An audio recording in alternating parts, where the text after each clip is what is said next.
નમસ્કાર મિત્રો, સ્વાગત છે તમારું અમારી વાસ્તુરંગ યુટ્યુબ ચેનલમાં। મિત્રો, પિતૃપક્ષ દરમિયાન ભૂલથી પણ આ વસ્તુ ન ખાતા। તો મિત્રો, વિડીયોમાં આગળ જતા પહેલા જો તમે ઈચ્છતા હોવ કે તમારા પિતૃઓની કૃપા તમારી ઉપર સદા બની રહે તો વિડીયોને લાઈક કરી અને કમેન્ટમાં પિતૃદેવાય નમઃ જરૂર લખી દેજો કે જેથી તમારા પિતૃઓની કૃપા તમારી ઉપર સદા બની રહે। મિત્રો, જો તમે પણ તમારા ઘરમાં અમુક એવા મુશ્કેલીના સંકેતો જુઓ છો તો તમારે આ ભૂલો ન કરવી જોઈએ। જો તમારા ઘરમાં પણ વગર કારણે ઝઘડો થતો હોય તેમજ મિત્રો આર્થિક સમસ્યા હોય તો મિત્રો આ પિતૃપક્ષ દરમિયાન તમારે અમુક નિયમોનું પાલન જરૂર કરવું જોઈએ કે જેથી કરીને તમે એક સારું જીવન જીવી શકો।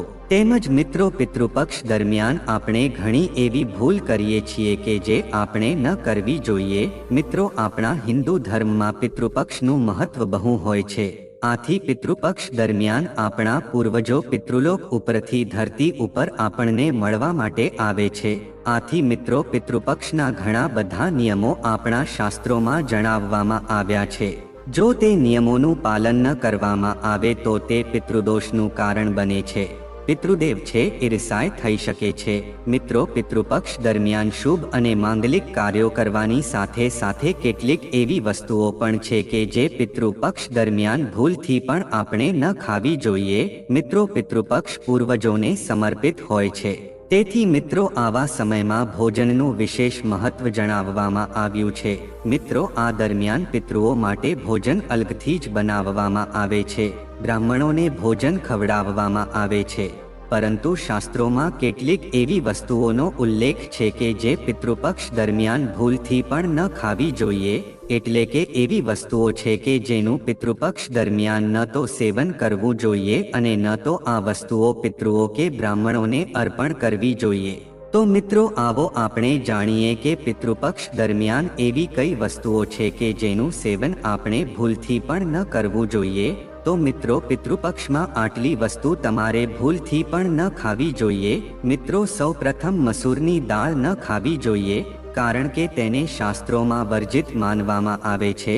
તેમજ મિત્રો, મૈસૂરની દાળ સિવાય કાળું મીઠું અને કાળું જીરું પણ ન ખાવું જોઈએ અને બ્રાહ્મણોના ભોજનમાં આ વસ્તુઓનો સમાવેશ પણ ન કરવો જોઈએ। મિત્રો, પિતૃપક્ષ દરમિયાન ગાયનું દૂધ ન પીવું જોઈએ, ખાસ કરીને એવી ગાય હોય કે જેને હમણાં જ તેના વાહડાને જન્મ આપ્યો હોય તો ભૂલથી પણ આવી ગાયોના દૂધનું સેવન ન કરવું જોઈએ। મિત્રો, પિતૃપક્ષના સમયમાં ખીર ચોક્કસપણે આપણે બનાવવી જોઈએ અને આપણા પૂર્વજો અને બ્રાહ્મણોને ખીર અર્પણ કરવામાં આવે તો તે વધારે શુભ માનવામાં આવે છે। એટલા માટે મિત્રો, પિતૃપક્ષ દરમિયાન દૂધમાંથી તમે ખીર બનાવી શકો છો અને તેને અર્પણ કરી શકો છો અને તેને પ્રસાદ તરીકે પણ ગ્રહણ કરી શકો છો। પરંતુ મિત્રો, કાચા દૂધનું સીધું સેવન ન કરવું જોઈએ। શ્રાદ્ધ પક્ષ દરમિયાન પિતૃઓના ભોજનમાં લીંબુ નાખવામાં આવતું નથી। તમારા ભોજનમાં તમે લીંબુનું સેવન કરી શકો છો, પરંતુ પિતૃઓના ભોજનમાં અને બ્રાહ્મણોના ભોજનમાં લીંબુ નાખવામાં આવતું નથી। મિત્રો, પિતૃપક્ષ દરમિયાન કઢી ખાવાની પણ મનાય છે, આનું ખાસ ધ્યાન રાખવું જોઈએ। તેમજ પિતૃપક્ષ દરમિયાન કળથીની દાળનું સેવન પણ આપણે ન કરવું જોઈએ। પિતૃપક્ષ દરમિયાન કોઈએ વાસી ભોજન પણ ખાવું ન જોઈએ અને ન તો કોઈને દેવું જોઈએ। જો કોઈ જરૂરિયાતમંદ વ્યક્તિ તમારા બારણે આવે છે તો તેને વાસી ભોજન પણ ન આપવું જોઈએ। મિત્રો, શાસ્ત્રોમાં એવું જણાવવામાં આવ્યું છે કે પિતૃપક્ષ દરમિયાન પિતૃ કોઈ પણ રૂપમાં આપણા દરવાજા ઉપર ભિક્ષુક બનીને પણ આવી શકે છે અને જો આપણે તેને વાસી ખોરાક આપી દઈએ છીએ તો આપણે પિતૃદોષનો શિકાર બનીએ છીએ।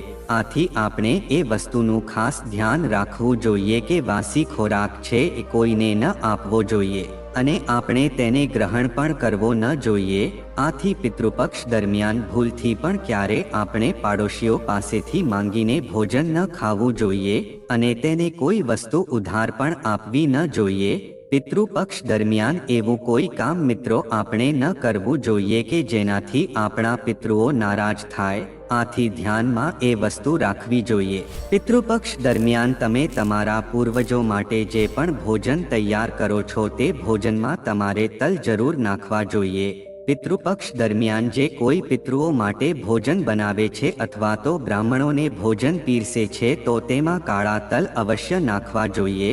શાસ્ત્રો અનુસાર જે ભોજનમાં કાળા તલ હોય છે તે પિતૃઓ દ્વારા સ્વીકારવામાં આવે છે, પરંતુ જે ભોજનમાં કાળા તલ ન હોય તે ભૂત પ્રેત ગ્રહણ કરે છે.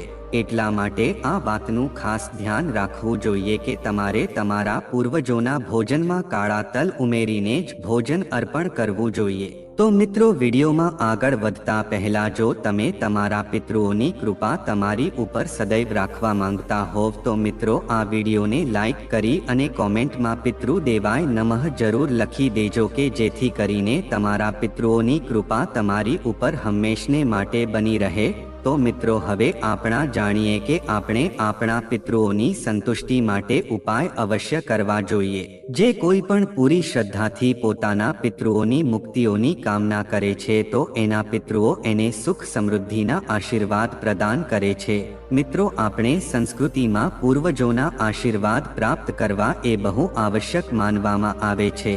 મિત્રો, જો પિતૃઓના આશીર્વાદ વિના આપણું કોઈ પણ કાર્ય છે એ સફળ નથી થતું. જો કોઈ પિતૃઓનું શ્રાદ્ધ નથી કરતું તો એના કુળનો નાશ થઈ જાય છે, અને જે કોઈ માણસ પોતાના પિતૃઓનું શ્રાદ્ધ તર્પણ કરે છે તો એ સંસારના બધા સુખોને પ્રાપ્ત કરે છે. ભગવાન વિષ્ણુ પાસેથી વરદાન પ્રાપ્ત કરીને મનુષ્યના બધા જ પૂર્વજો પિતૃપક્ષ દરમિયાન તેને આશીર્વાદ આપવા માટે પૃથ્વી ઉપર આવે છે. મિત્રો, જો કોઈ મનુષ્ય પિતૃપક્ષ દરમિયાન પોતાના પિતૃઓનો આદર સત્કાર નથી કરતો તેમજ એને ભોગ નથી ચડાવતો, આથી તેના પિતૃઓ રિસાઈને જતા રહે છે.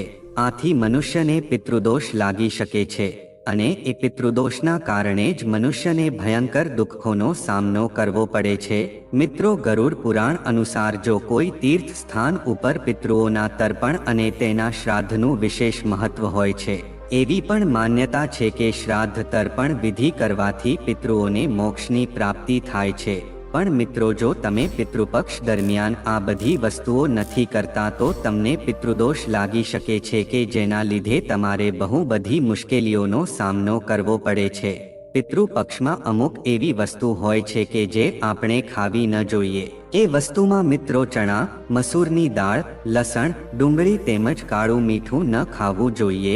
મિત્રો, આ બધી જ વસ્તુને આપણે પિતૃપક્ષમાં ખાઈએ છીએ તો આપણને પિતૃદોષ લાગી શકે છે. આથી આપણા પિતૃ આપણાથી પ્રસન્ન થતા નથી. તો મિત્રો, આપણે ભૂલથી પણ આ વસ્તુ ના ખાવી જોઈએ. જો આપણે આ ભૂલ કરીએ છીએ તો આપણા પિતૃઓના આશીર્વાદ આપણને મળતા નથી. આથી મિત્રો, પિતૃ પક્ષમાં આપણે ઘરમાં એવું ભોજન બનાવવું જોઈએ કે જે પવિત્ર અને પૌષ્ટિક હોય, કારણ કે મિત્રો આ પ્રકારનું ભોજન વાતાવરણને શુદ્ધ બનાવે છે અને શ્રાદ્ધ માટે તેને આદર્શ માનવામાં આવે છે. મિત્રો, હિન્દુ ધર્મમાં એવું માનવામાં આવે છે કે જ્યારે આપણે આપણા પિતૃઓનું શ્રાદ્ધ અને તર્પણ કરીએ છીએ તો આપણા પિતૃઓ પ્રસન્ન થઈને બંને હાથેથી આપણને આશીર્વાદ આપે છે. મિત્રો, શ્રાદ્ધ અને તર્પણના માધ્યમથી આપણે આપણા પિતૃઓને મુક્તિ માટે પ્રાર્થના કરીએ છીએ. મિત્રો, કોઈ પણ ધાર્મિક અથવા તો માંગલિક કાર્યમાં સફળતા મેળવવા માટે આપણે આપણા પિતૃઓને પ્રસન્ન કરવા વધુ આવશ્યક હોય છે. તેમજ મિત્રો, જો આપણા ઘરની આર્થિક પરિસ્થિતિ સારી ન હોય, તેમજ આપણા ઘરના સભ્યો વચ્ચે મનમેળ ન બેસતા હોય, તેમજ પરિવારમાં વગર કારણે ઝઘડો થતો હોય, તો મિત્રો આ બધી જ વસ્તુ છે આપણા પિતૃઓ ઉપર આભારી હોય છે. આથી પિતૃપક્ષમાં મિત્રો આપણે આપણા પિતૃઓને જરૂર પ્રસન્ન કરવા જોઈએ કે જેથી કરીને તેની કૃપા આપણી ઉપર બની રહે અને આપણને આ બધી મુશ્કેલીઓમાંથી બહાર નીકળવાનો રસ્તો મળે કે જેથી આપણા ઘરમાં જો આર્થિક સમસ્યા હોય તો તેમાં સુધારો આવે છે. જો આપનો ધંધો સારો ન ચાલતો હોય તો તેમાં પણ ફાયદો થાય છે. તેમજ આપણે જોઈએ છીએ કે ઘરમાં વગર કારણે ઝઘડા થતા રહે છે, તો મિત્રો આ પણ એક પિતૃદોષનું જ કારણ માનવામાં આવે છે. આથી આપણે આપણા પિતૃને પ્રસન્ન કરવા જોઈએ.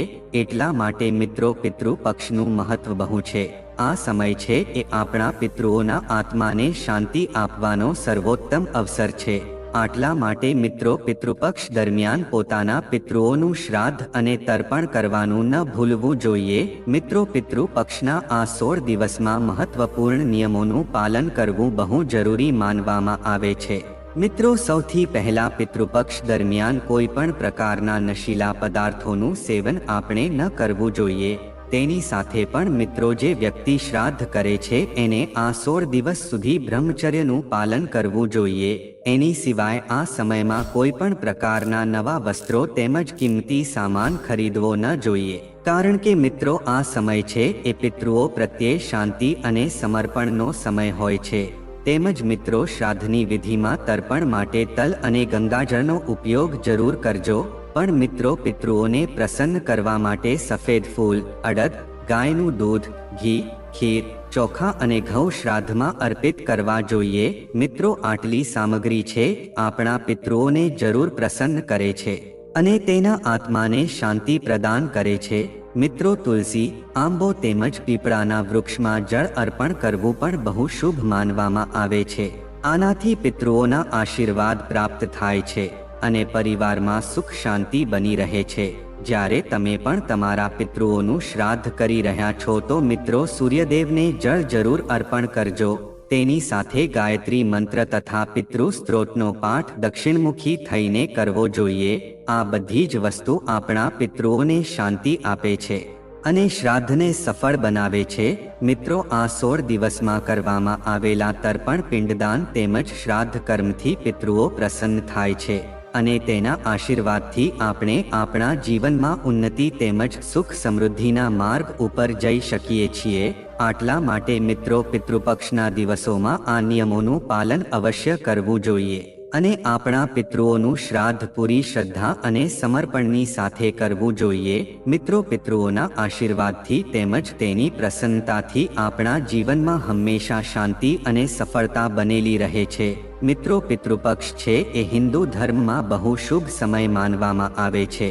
કારણ કે મિત્રો આ એ સમય છે કે જ્યારે આપણે આપણા પિતૃઓને શ્રદ્ધાંજલિ અર્પણ કરીએ છીએ અને તેના આત્માની શાંતિ માટે તર્પણ અને પિંડદાન કરીએ છીએ. મિત્રો પિતૃ પક્ષ દરમિયાન અમુક વિશેષ નિયમોનું પાલન કરવું એ બહુ જરૂરી માનવામાં આવે છે કે જેથી કરીને શ્રાદ્ધનો પૂરેપૂરો લાભ આપણને મળી શકે. મિત્રો સૌથી પહેલા પિતૃ પક્ષના આ 16 દિવસમાં કોઈ પણ પ્રકારના નશીલા પદાર્થોનું સેવન કરવું એ વર્જિત માનવામાં આવે છે. મિત્રો પિતૃઓને પ્રસન્ન કરવા માટે તાજા ફળ તેમજ મોસમી શાકભાજીઓનું સેવન પણ અત્યંત શુભ માનવામાં આવે છે. મિત્રો ફળમાં જોઈએ તો કેળા, નારિયેળ, જમરૂખ આપણે જો આપણા પિતૃઓને અર્પણ કરીએ છીએ તો તેના આત્માને શાંતિ મળે છે. તે ઉપરાંત દૂધી તેમજ પાલક ભાજી એ બધી શાકભાજીને શુદ્ધ માનવામાં આવે છે અને તે આપણા પિતૃઓને તૃપ્ત કરે છે. આથી મસાલેદાર ભોજન અને તામસિક ખોરાકથી આપણે દૂર રહેવું જોઈએ. કારણ કે આ વસ્તુ ખાવાથી આપણા પિતૃઓને અશાંતિ મળે છે અને તેના આશીર્વાદ આપણને પ્રાપ્ત નથી થતા. લસણ, ડુંગળી અને માંસાહારને તામસિક ભોજનની શ્રેણીમાં રાખવામાં આવે છે. આટલા માટે મિત્રો પિતૃપક્ષ દરમિયાન આ તામસિક ભોજનનું સેવન બિલકુલ પણ ન કરવું જોઈએ. તો મિત્રો હવે આપણે વાત કરીએ કે અમુક એવી વસ્તુ છે કે જેને પિતૃઓને અર્પણ કરવી બહુ શુભ માનવામાં આવે છે. મિત્રો આપણે આપણા પિતૃઓને ખીર, ચોખા, તલ તેમજ ગાયનું દૂધ અર્પણ કરવું એ સૌથી ઉત્તમ માનવામાં આવે છે. આ બધી જ વસ્તુ છે એ આપણા પિતૃઓને બહુ પસંદ હોય છે અને આને અર્પણ કરવાથી આપણા પિતૃઓના આત્માને શાંતિ મળે છે. તે ઉપરાંત મિત્રો તાજા ફળ જેવા કે કેળા, નારિયેળ, જમરૂખ આપણે અર્પણ કરી શકીએ છીએ. આ ફળ છે એ આપણા પિતૃને અત્યંત પ્રિય હોય છે. આ વસ્તુ તેને અર્પણ કરવાથી આપણા પરિવારને તે આશીર્વાદ આપે છે. મિત્રો પિતૃપક્ષ દરમિયાન પાન ખાવું તેમજ તેલ લગાવવું એ બહુ વર્જિત માનવામાં આવે છે. એવી માન્યતા છે કે આ વસ્તુનું સેવન છે પિતૃઓની પ્રસન્નતા માટે ઉચિત નથી. તેની સાથે જ મિત્રો સાબુ, શેમ્પૂ વગેરે જેવી વસ્તુઓનો ઉપયોગ પણ ન કરવો જોઈએ. કારણ કે આ વસ્તુ છે અશુદ્ધતાનું પ્રતીક માનવામાં આવે છે. તો આ સમયમાં આપણે પવિત્રતા અને શુદ્ધતાનું ધ્યાન રાખવું જોઈએ. કે જેથી કરીને પિતૃઓના આત્માને શાંતિ અને સંતોષ પ્રાપ્ત થઈ શકે. મિત્રો, પિતૃપક્ષનો આ સમય આપણને એ શીખવે છે કે આપણે આપણા પિતૃઓ પ્રતિ શ્રદ્ધા વ્યક્ત કરવી જોઈએ અને તેના આશીર્વાદ પ્રાપ્ત કરવા માટે શુદ્ધ અને સાત્વિક જીવનશૈલીનું પાલન કરવું જોઈએ. તેમજ મિત્રો, એવું માનવામાં આવે છે કે જો તર્પણ ચડાવતી વખતે કપાળની પાછળ કાગડો બેસે તો તે ખૂબ જ શુભ સંકેત છે. જો કાગડો ઘાસ ખાય છે તો તે વધુ શુભ માનવામાં આવે છે. એવું માનવામાં આવે છે કે આપણા પૂર્વજોને ખૂબ જ ખુશ કરે છે અને પરિવારને આશીર્વાદ આપે છે. આથી પૂર્વજોના આશીર્વાદથી પરિવાર ખીલે છે. પરંતુ મિત્રો, આવી સ્થિતિમાં એક પ્રશ્ન મનમાં આવે છે કે કાગડાને પૂર્વજોનું સ્વરૂપ કેમ માનવામાં આવે છે? તો મિત્રો, આપણે આનું કારણ જાણીએ.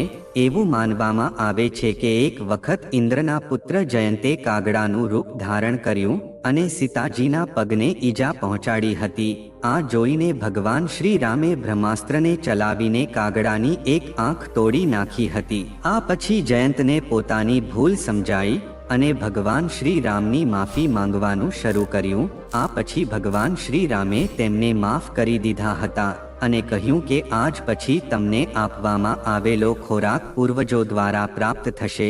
ત્યારથી કાગડો પૂર્વજોનું સ્વરૂપ કહેવા લાગ્યું. પિતૃપક્ષ પહેલેથી જ પૂર્વજોને સમર્પિત હોવાથી આવી સ્થિતિમાં જો કોઈ કાગડો દેખાય અથવા તે તમારા દ્વારા આપવામાં આવેલ શ્રાદ્ધ ખાય તો તેને પૂર્વજોના આશીર્વાદ માનવામાં આવે છે.